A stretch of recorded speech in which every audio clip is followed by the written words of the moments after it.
Capítulo 18. A vida e as mentiras de Alvo Dumbledore. O sol estava nascendo. A imensidão descolorida do céu se estendia sobre Harry, indiferente a ele e ao seu sofrimento. Sentou-se à entrada da barraca e inspirou profundamente o ar limpo.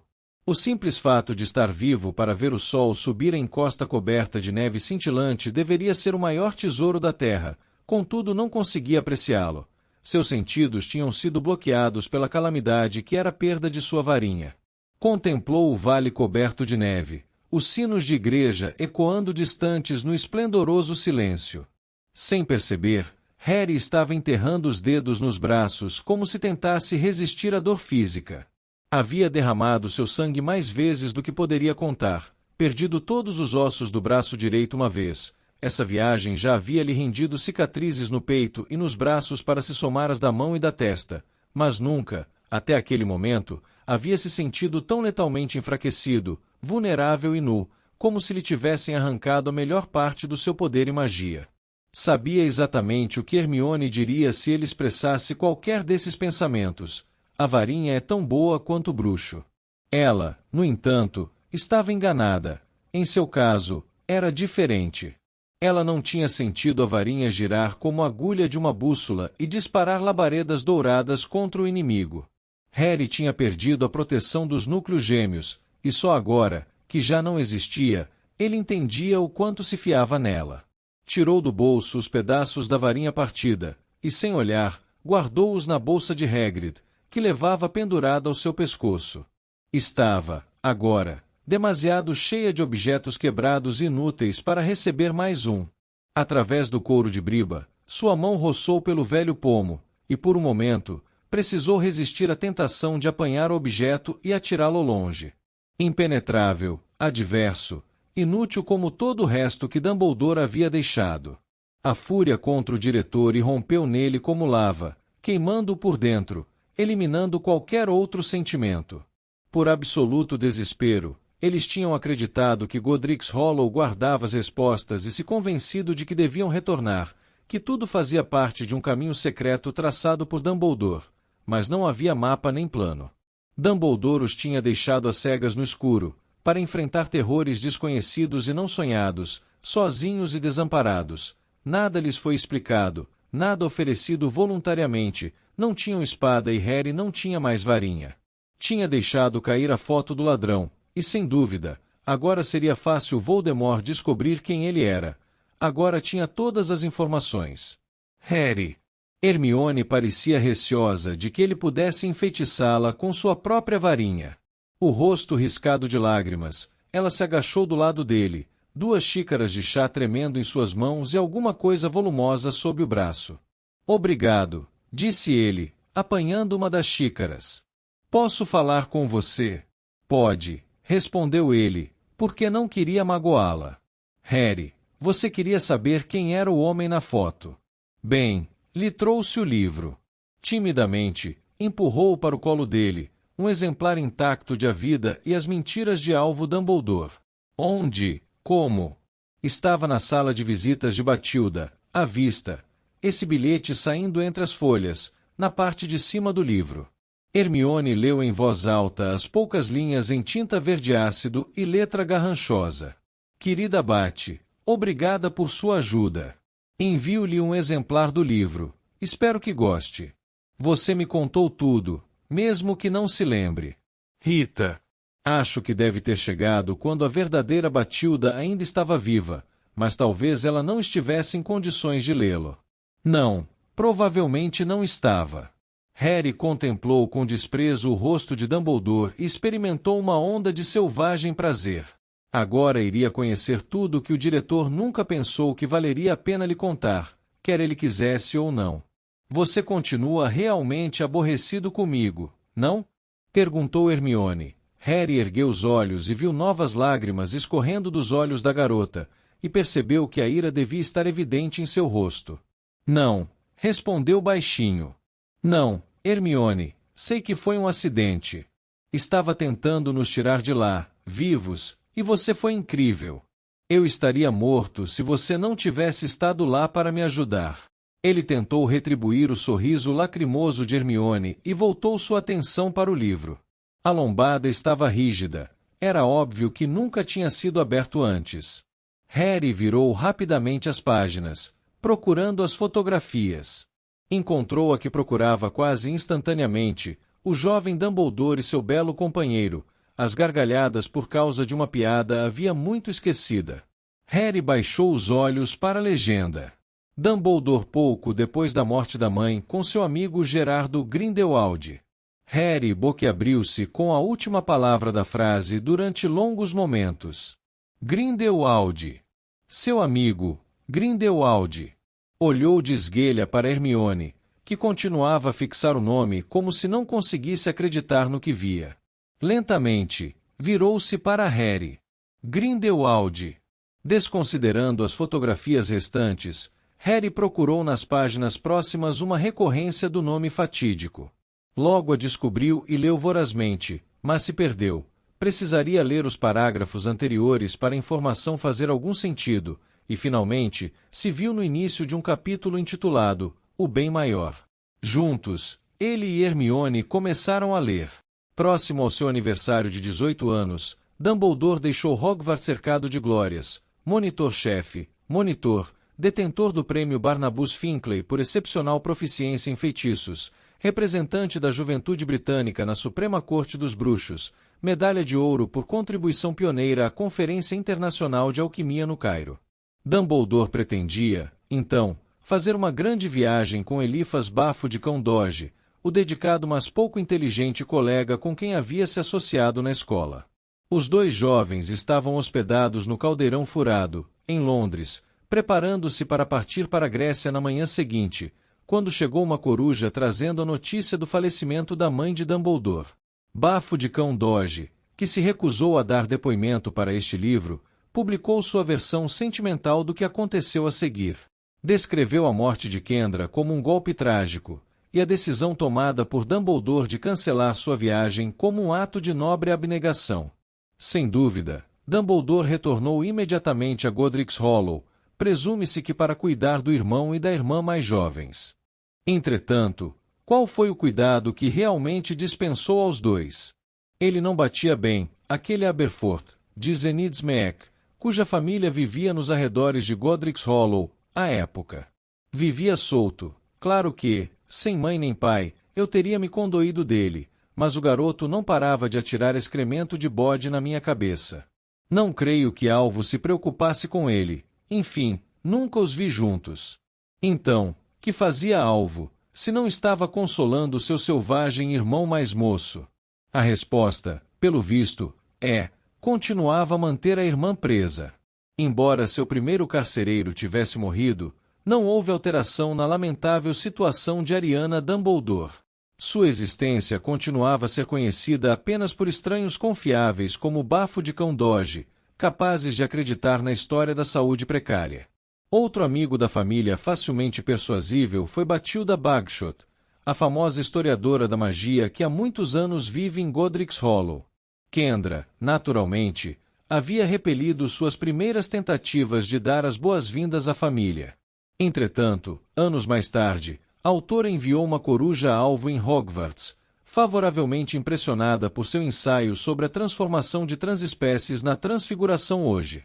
Este contato inicial a levou a conhecer toda a família Dumbledore. Quando Kendra faleceu, Bathilda era a única pessoa em Godric's Hollow que falava com a mãe de Dumbledore. Infelizmente, o brilho intelectual demonstrado por Bathilda em épocas anteriores hoje está morrendo. O fogão está aceso, mas o caldeirão está vazio, me disse Ivor de Lonsby, ou na frase um pouco mais literal de Enid Smeek, ela está completamente caduca. Ainda assim, a combinação de técnicas de reportagem comprovadamente eficazes me permitiu obter suficientes pérolas para montar um colar de escândalos. Tal como a maioria do mundo bruxo, Bathilda atribui a morte prematura de Kendra a um feitiço que ricocheteou, uma história repetida por Alvo e Aberforth anos mais tarde. Bathilda também repete a história familiar sobre Ariana, a dizendo frágil e delicada. Sobre um assunto, porém, Bathilda compensou os meus esforços para obter um pouco de soro da verdade, porque ela, e somente ela, conhece integralmente a história do segredo mais bem guardado da vida de Alvo Dumbledore. Revelado pela primeira vez, ele põe em dúvida tudo que os admiradores acreditaram a respeito de Dumbledore, seu suposto ódio às artes das trevas, sua oposição à opressão dos trouxas e até sua devoção à própria família. No mesmo verão em que Dumbledore voltou para casa em Godric's Hollow, já então órfão e chefe de família, Bathilda Bagshot concordou em aceitar em sua casa o sobrinho neto Gerardo Grindelwald. O nome de Grindelwald é merecidamente famoso. Em uma lista dos bruxos das trevas mais famosos de todos os tempos, ele só perde o primeiro lugar porque, uma geração mais tarde, surgiu você sabe quem para roubar-lhe a coroa. Na medida em que Grindelwald jamais estendeu sua campanha de terror à Grã-Bretanha, os detalhes de sua ascensão ao poder não são muito divulgados em nosso país. Educado em Durmstrang, uma escola famosa por sua lamentável tolerância com as artes das trevas, Grindelwald mostrou-se precocemente tão genial quanto Dumbledore.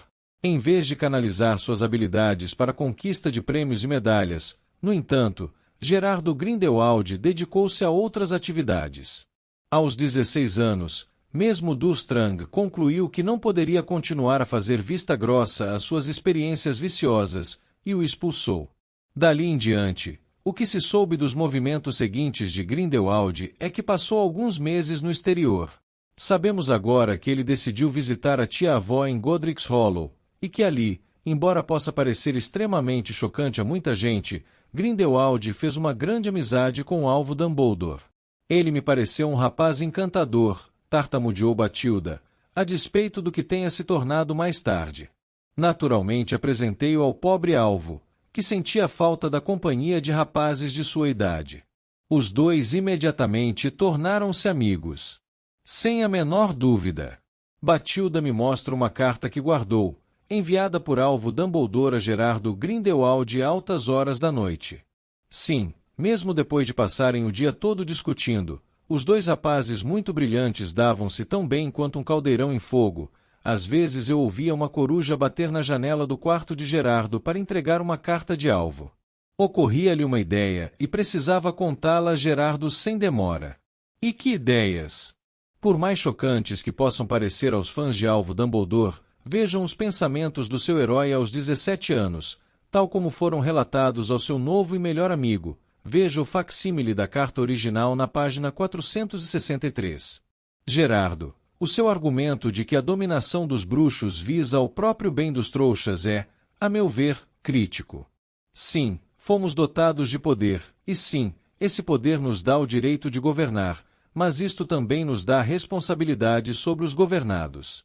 Devemos enfatizar este ponto, pois será a pedra angular da nossa construção. Onde discordarmos, como certamente ocorrerá, ela deverá ser a base dos nossos contra-argumentos. Assumimos o poder pelo bem maior. E segue-se daí que, onde encontrarmos resistência, devemos usar apenas a força necessária. Esse foi o seu erro em Durmstrang. Não me queixo, porém, porque se você não fosse expulso, jamais teríamos nos conhecido. Alvo, apesar do espanto e consternação que vem a causar aos seus numerosos admiradores, essa carta é uma prova de que, no passado, Alvo Dumbledore sonhou derrubar o Estatuto de Sigilo e estabelecer o domínio bruxo sobre os trouxas. Que choque para aqueles que sempre viram em Dumbledore o maior campeão dos nascidos trouxas.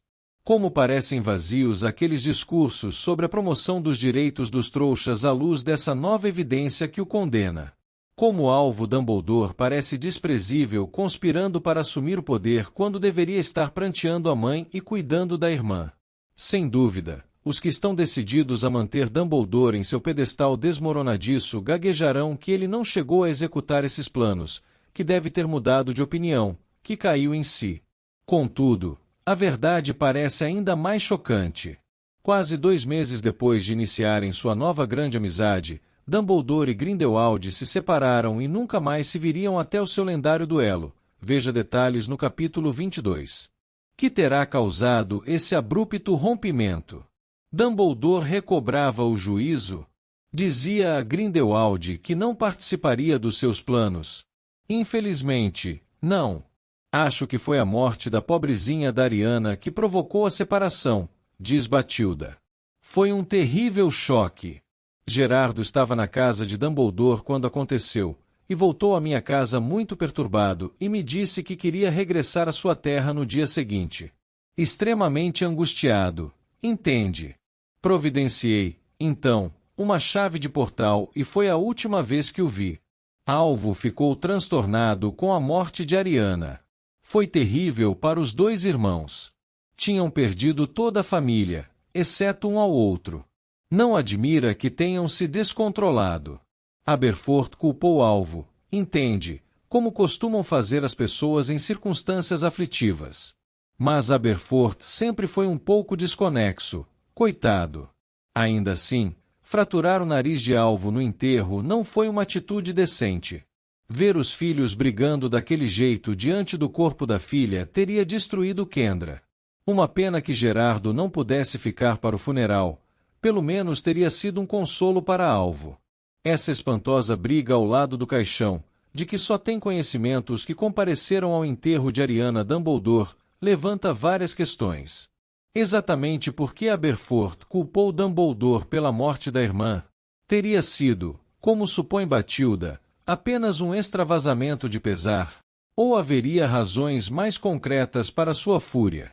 Grindelwald, expulso de Durmstrang por ataques quase fatais a colegas estudantes, fugiu do país horas depois da morte da moça, e Alvo, por vergonha ou medo, nunca mais o viu, até ser forçado pelo clamor do mundo bruxo. Nem Dumbledore nem Grindelwald jamais se referiram a essa breve amizade de adolescente mais tarde na vida. Contudo, não se pode duvidar de que Dumbledore adiou, durante uns 5 anos de tumultos, fatalidades e desaparecimentos, o seu ataque a Gerardo Grindelwald. Teria sido um resquício de afeição pelo homem ou o temor da revelação dessa grande amizade do passado que levou Dumbledore a hesitar. E teria sido com relutância que Dumbledore se dispôs a capturar o homem que no passado sentirá tanto prazer em conhecer? E como morreu a misteriosa Ariana? Teria sido a vítima involuntária de algum rito das trevas? Teria casualmente surpreendido o que não deveria, enquanto os dois rapazes treinavam para sua futura tentativa de glória e dominação?